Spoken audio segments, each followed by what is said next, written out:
Hey y'all, what's good, what's poppin'? I'm really excited to get into this video for y'all today. Today I'm gonna be doing a quick natural beat using 3 products from the brand Undone Beauty. This is a brand that I've had my eyes on for a while now. I always wanted to try out their water bronzer. They've had that product out for a while now, but I have so many bronzing products, I just wasn't really convinced to take the plunge. But then I saw that they released a matte skin tint, and they also released a brow pen, which looked really similar to the Glossier Brow Flick, which was one of my all-time favorite brow products. So when I saw that they released those, I was interested, and I was like, you know, I'm gonna go ahead and just bite the bullet and pick up some products. We're gonna make a video, we're gonna try out the products. So that's what we're doing today. So I'm just gonna be doing a little quick review, first impressions, and you know, doing this nice, quick and natural everyday beat using these 3 products here. So I have their skin tint, the water bronzer, and then their Fla Lush Brow Pen, and that's what I used to throw together this face today. So we're gonna get into it. I'm gonna go ahead and give y'all a rundown of the products, show y'all how they apply, and give y'all my thoughts and first impressions. So if you're interested in seeing that video, make sure you stick around to the end, watch the full video. Before we get into it though, I do just want to say thank you to all my new and returning subscribers out there. Thank y'all so much for continuing to support my channel, to stick around and wait for me to upload content and helping me grow my channel. If you are new here and you haven't already, just be sure to go ahead and click that subscribe button and the bell button as well, so that you get a notification every time I upload a new video. And with that being said, let's get into it. So before I get into the application, I do just want to give a little rundown of the company, the brand, and then I want to talk about the products a little bit individually. So Undone Beauty, their mission statement was basically that they were created to offer luxury quality makeup products, but at a more affordable price. They say that their makeup products are formulated to create a flawless look on a wide range of skin tones. And they also claim to use trusted natural ingredients in their formulations to provide skincare benefits with use. So the one thing that this brand does kind of seem to play up a little bit that I'm just going to touch on briefly is they do claim to be a clean beauty brand. Now the whole thing about clean beauty that rubs me the wrong way is that it's an unregulated industry term, so it doesn't really mean anything consistently from brand to brand. And I want to give brands that claim to be clean beauty brands the benefit of the doubt. I want to say that their heart's in the right place and that they're doing the right thing, but it is an unregulated industry term. One beauty brand's definition of clean means something entirely different from another beauty brand's definition of clean. And so you have all these products that claim to be clean beauty products, but there's really no consistency in the formulation as far as what constitutes a clean versus an unclean ingredient. So I don't really want to talk too much about that. I do just want to highlight that they talk about that, and I'll go ahead and include a screenshot right here of the ingredients that they don't include in the formulas. They are a cruelty-free brand, and all but one of their products are also vegan, so they don't contain any animal products. They claim to be non-comedogenic, they claim to be natural. So that's my little overview of the brand. Now I want to talk about the products that I picked up specifically. So the first product that I want to talk about is this Unfoundation matte tint. So they've had a dewy finish foundation for a while now, and they recently released a matte finish formula. So I was interested in trying this product out, and I went ahead and picked it up. I have mine here in the shade 440 medium latte. So as far as the shades go, I'm pretty much right in the middle for the shade ranges they offer. I do think they could add a couple darker shades, and they definitely could add a few more shades in between, but that's just my personal opinion. But it claims to be light coverage, so I feel like it's workable into a variety of skin tones. So the website description says, why does makeup have to look so made up, especially for skin types looking for an oil absorbing finish? And they claim that this is a barely there soft matte skin tint formula. It's easy to apply with brush, fingers, or sponge. And then as far as the claims about the product, it says a light coverage foundation that reflects light to blur imperfections, matte, radiant, natural looking finish, and it contains tea tree oil to help with blemish and oil control. And then this product retails for $14, and for that you get 1.13 ounces of product. So that's the foundation. The next product I'm going to talk about is their water bronzer, and I have mine here in the shade Blast. It does come in 4 different shades, and the pictures they use in the models does look promising. It does look like it accommodates a pretty decent range of skin tones. So the website says, why is bronzing such a high risk operation? We undid the orange streaky look with a super fresh, ultra blendable, water-based bronzing stick that applies long-lasting wash-off color. It claims to have innovative water-based technology that softly melts into the skin and blends perfectly for the most natural looking tan that you can get with no streaks, lines, or mistakes. It contains coconut water for added glow, and it's really important to point out that it contains coconut water, not coconut oil, which are 2 different ingredients. Coconut oil for me specifically can cause my skin to become a little bit inflamed and bumpy, and it can cause breakouts, but coconut water is completely different and doesn't have the same comedogenic concerns as coconut oil, while still offering some of the same moisturizing and hydration benefits. It says that you can use for contour or sheer wash of color. They claim it's non-comedogenic and won't block up the pores. And then this retails for $10, and you get 0.19 ounces of product. And then the last product I want to talk about real quick, and the one that actually inspired me to film this video, is this Fla Lush Brow Pen. So this is actually a 2-in-1 one product. You get a brow pen on one side and a brow gel on the other side. Personally, I'm not really interested in the brow gel, but I was really intrigued by the brow pen because the Glossier Brow Flick, that brow pen that Glossier came out with, has been one of my favorite brow products for a while now since they released it. I really love the precision it gives you with filling in your brows, but what I really didn't love is how little product you get for the price. It's like $16, I believe, and you only get 0.01 ounces of product, but with this you get 0.1 ounces of product for $12. So it's $4 cheaper and you get 10 times the product, so that's really nice. So this comes in 4 colors and I have mine in the shade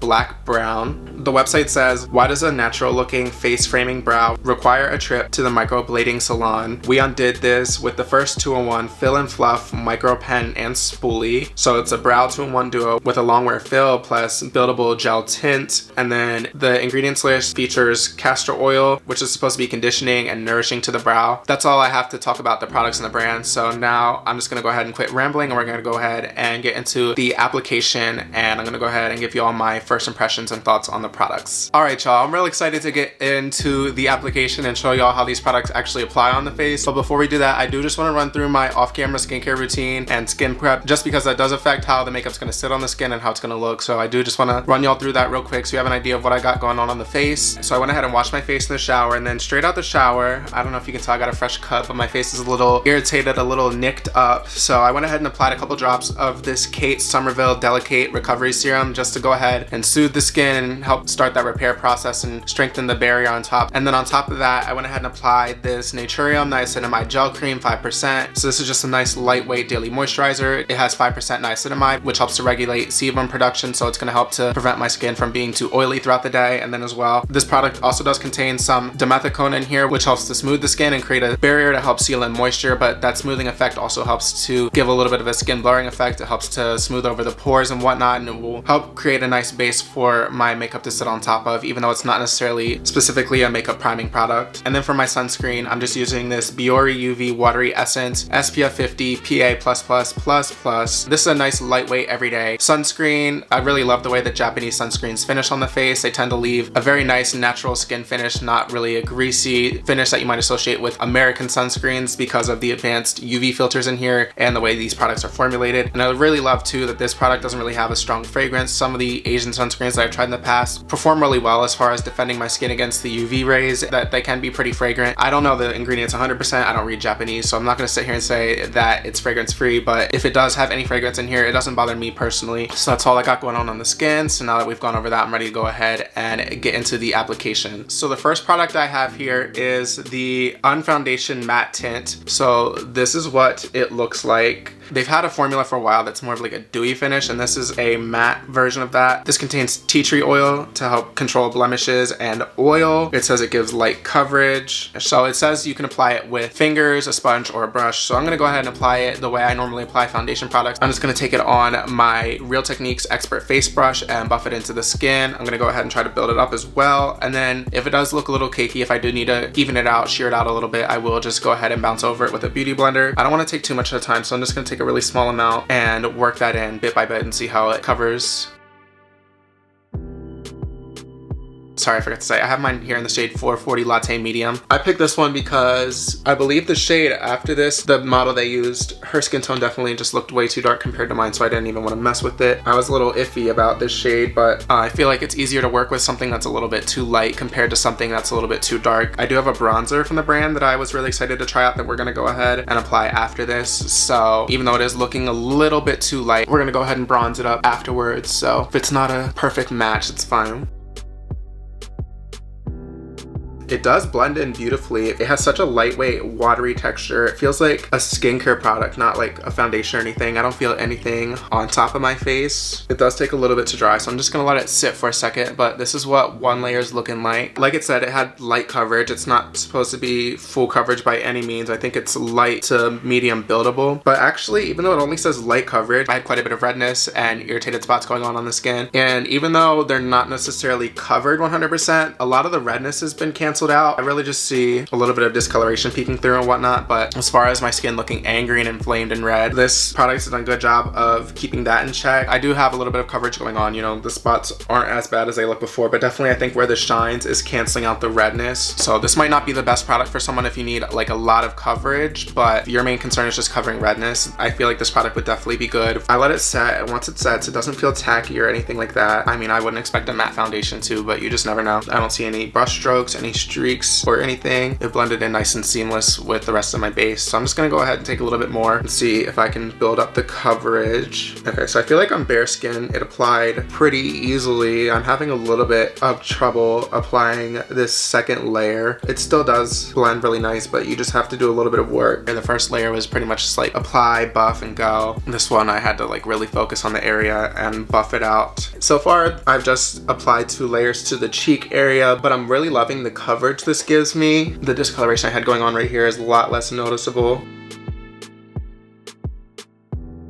Alright, so here's what 2 layers looks like applied with the brush and all buffed in. It does look really good. I don't really see any streakiness, brush strokes, or anything like that, but I do just want to bounce over it a little bit with a beauty blender. This is what we're looking like with 2 layers applied and then just buffed in real quick with a sponge to remove the excess product. I love how this looks on the skin. It's not completely matte. It's more of like a satiny matte. It feels really comfortable. It's not drying on the skin or anything like that. My skin's not feeling tight or anything. It's doing a good job laying on top of the skin. It's not emphasizing any texture or anything like that, which I was a little bit concerned about with some of these areas. Even with 2 layers, it doesn't feel tacky. Like I said, it did take a little bit longer to blend out the second layer for some reason. I don't know what was up with that. That being said, even though it did take a little bit more work to blend in, the end result was the same. It still blended nice and seamlessly on the skin. Like I said, I feel like they could improve the shade range a little bit. The shade down from this definitely was going to be too dark for my skin type, but this is looking just a little bit too light for my skin type, so I want to go ahead and get into the bronzer because I'm looking a little crazy. So now time for my favorite part, bronzer. So I have their water bronzer here. I have mine in the shade Blast because the model for that shade had the closest skin tone to my skin tone, so hopefully it does work for me. Hopefully it'll help fix this and even everything out and make it look a little bit more sun-kissed and golden, but we'll see. So when you pop the cap off, here's what the product looks like inside. It does look really rich and dark. That's promising. The thing about this product is the main constituent of it is water. It's supposed to be like really watery and blend out seamlessly. It's supposed to give you like a streak-free, natural tan type of look, which is an aesthetic I try to go for, but that means it's definitely not going to be as pigmented on the skin as it looks in the container. The way I usually see people applying this is just swiping it right on the skin and blending it out that way, but that just screams not hygienic to me. So I'm going to go ahead and try to pick it up on a brush and then buff it into the skin that way and see how that works before I go ahead and try swiping it on the skin. So I have this e.l.f. Airbrush Stipple brush, so I'm just going to go ahead and take some of the product on the brush head and see if I can apply it that way or not. Okay, there we go. Ooh, okay. When you first apply that, it feels really cooling on the skin. Really love that sensation. Oh, I love that color too. Okay, this is promising. I really wasn't sure what to expect with this. I feel like the concept of this is just really different, so I wasn't sure what to expect because I've never tried a bronzer like this. So far I'm loving it though. It really delivers on that streakless bronze claim that it makes. Really does look like a natural tan on the skin, and I do love the undertones in this one. It's just golden enough to look like a tan, but it's not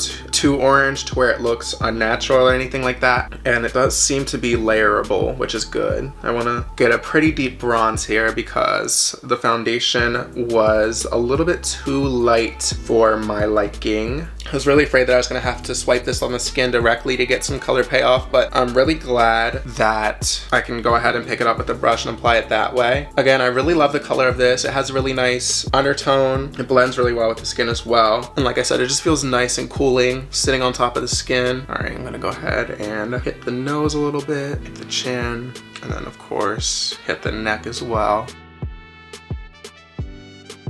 So here's the face all bronzed up. So my thoughts are, I love the color and the undertone of this. If I was trying to sculpt out my features, I don't know that I would necessarily use this shade. This is more of a bronzing shade, but that's honestly the look I was going for with this. I'm really pleased with how this looks on the skin. It really delivered on that seamless, streakless blending claim it made. It blended in seamlessly, and I really love the way it felt on the skin too when I applied it. It felt like a setting mist on my face. It was really nice and cooling and refreshing. Even though the name does say water bronzer, once it sets sets down, just feeling it now, it's not tacky. It blended in nice and seamlessly, and I can't tell that I have a product sitting on top of the foundation. The one complaint I do have, I don't know if you can tell on camera, I did pick up the foundation just a little bit. Some of the discoloration here on my cheeks is peeking through again. The foundation covered that pretty well, but once I went ahead and blended the bronzer on top, some of that did lift a little bit. It's not completely lifted. It still looks covered pretty well, just not as covered as it was before. That is something to note, that this bronzer might lift the foundation you have going on underneath. And then the last product I have here to try out for y'all today is this Fla Lush Brow Pen. This is a product that when I saw that they dropped, sold me on making this video. I was honestly interested in trying out the water bronzer for a really long time as well, but I just have so many bronzing products. I really didn't have a reason to pick up that one specifically, and none of their foundation products really screamed out to me. And then they dropped the matte foundation, so I was a little bit more interested in them. And then I saw that they went ahead and dropped this, so I was definitely like, okay, I'm gonna go ahead and just bite the bullet and try a couple of their products. I was really excited to see that they dropped this because I'm such a huge fan of the Glossier brow flick. I really love the effect that this gives and how you're able to draw individual brow hairs with this product and create a natural, thick, bushy brow look. But I feel like it is a little bit hard to use. I feel like I'm constantly having to shake up the pen a little bit to get some product into the head, and there's also not really that much product in it. This runs for, I believe, $16, and you only get 0.01 fluid ounces of product. I also tried out this Milk Makeup Kush triple brow pen, and I was disappointed in this. I'm not gonna lie, but it's the same concept going on. I think the Glossier one had a felt tip, and this one's more like a marker. Like, it kind of reminds me of like a permanent marker or something like that, but I just didn't like how this applies the hair strokes. It doesn't really look natural. Again, with this one, you only get 0.03 ounces of product. This one's only gonna run you $12, and you get 0.01 ounces of product, so that's 10 times as much product as you get in the Glossier brow flick and 3 times as much product as you get in the Milk Makeup brow pen. This is actually a 2-in-1 product. I'm talking a lot about the brow pen, but it also does include a brow gel on the other side as well. This is a really interesting applicator. I've never seen one that small. That is literally the smallest eyebrow gel applicator I've ever seen. I don't know that I'm going to use this to set my brows just because I really just want to focus on using the pen to draw hair-like strokes, but this is what the brow gel looks like when it dries on the skin, and I should say that I bought mine in the shade black brown. So that is the brow gel. Like I said, I probably won't be using that just because of how pigmented it is, but I want to show y'all. I'm gonna go ahead and just draw a couple strokes here on the back of my hand with the pen side so y'all can see. I don't know if y'all can see up here, but this really does a good job of getting those nice hair-like strokes. I really love this color too. It's really nice chocolatey brown color, so it's gonna help me to fill in my brows, but I really love that it's not a true black. I feel like a true black sometimes can make my brows look a little bit filled in and make my brows look a little bit too unnatural looking. So I love the color of this, and I love the precision it gives me. And honestly, you really don't need to use a lot of pressure to get color payoff from this. That was one of the problems I had with the Glossier brow flick. I feel like I had to shake up the product so much to get the product into the tip, and even then sometimes I feel like I had to use a little bit of pressure to actually get those brush-like strokes. But this one, it's really easy to go ahead and apply, and I want to go ahead and show y'all too. Once it sets,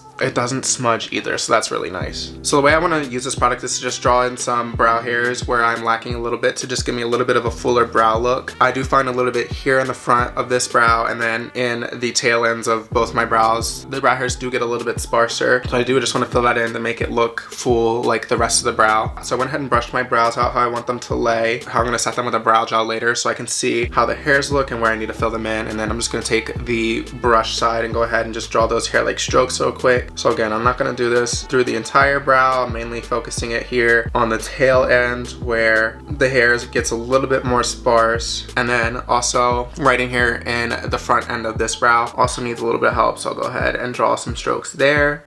And then I'm going to go ahead and do the same thing on this side. Alright, so that's the brows filled out. I'm just going to go ahead and take a dry spoolie and brush through them a little bit to help soften up the product. And then I'm just going to go ahead and set everything with this NYX Control Freak brow gel. And that's really the finished look. So I went ahead and just applied some of the foundation and even out my skin tone a little bit. Went ahead and hit the perimeters of my face with a water bronzer to warm everything up, and then just filled in the brows with the brow pen. So I really love the finish and the coverage the foundation gave me. It wasn't completely full coverage. It did do a good job of color correcting the redness, and and it did cover up my breakouts pretty well. Like I said, it's not 100% perfect, but it does give me that nice natural my skin but better look. And of course the finish is nice as well. It's a matte foundation, but it's not too matte. It's nice like satin matte, somewhere in the between there. The bronzer, again, I really love the color. I love the undertones. This one is more of like a true bronzer. I wouldn't use this necessarily to sculpt out my features if that's what I was going for, but as far as actually bronzing up the skin and just making me look sun-kissed and golden, it performs really well on that end. It blended out nice and effortlessly like it claimed. There was no streaks, and it felt really refreshing to apply it to the skin. It felt like I was hitting my face with the setting mist. You know, I just really love the experience of that altogether. But like I said, the one complaint I did have about this product is that it did lift the foundation a little bit. Not too much. I still have a lot of the coverage going on, but I do see some of the pigmentation peeking through a little bit more than it was without the bronzer. So I would definitely recommend this if you like wearing bronzer on bare skin, or maybe you're just wearing concealer or something light. But as far as wearing this on top of a foundation, I don't want to say it's a no, but you know, you just want to play around and see if it works with the formula or not. This is a matte formula, but I don't think it's anything as far as wear time. So I don't know if maybe something that's more of like a 24-hour foundation, something that's a little bit more heavy duty, I don't know if it'll play better with that. But with this, it did lift it ever so slightly off the cheeks when I was blending it out on that area. So that is just something to keep in mind. And then the brow pen, obviously I'm in love with it. I love the color of this. I love how easy it is to use the product. I love that I don't need too much force to get payoff from the product and actually see it fill in my brows. And I love how much product you get for this for such a little price. But yeah, that's the end of my little video for y'all today. Just nice and simple, quick, everyday makeup look featuring a couple products from Undone Beauty that I've had my eyes on for a while. So let me know what y'all think of this look. Let me know down in the comments below if y'all are interested in this brand, or if you've tried any products in the brand before, what products you're interested, or what products you've tried before and what your thoughts are on them. Let me know what types of videos y'all want to see in the future. If you want to see me do a review on another brand, another product, anything specific, just leave that down in the comments below as well, so that I can keep that in mind when I'm sitting down thinking of video ideas to film. Be sure to go ahead and give this video a thumbs up if you enjoyed it. If you haven't already, just be sure to go ahead and click the subscribe button and click the bell button as well, so you get a notification every time I upload a new video. And with that being said, I should be back shortly with new content. Bye.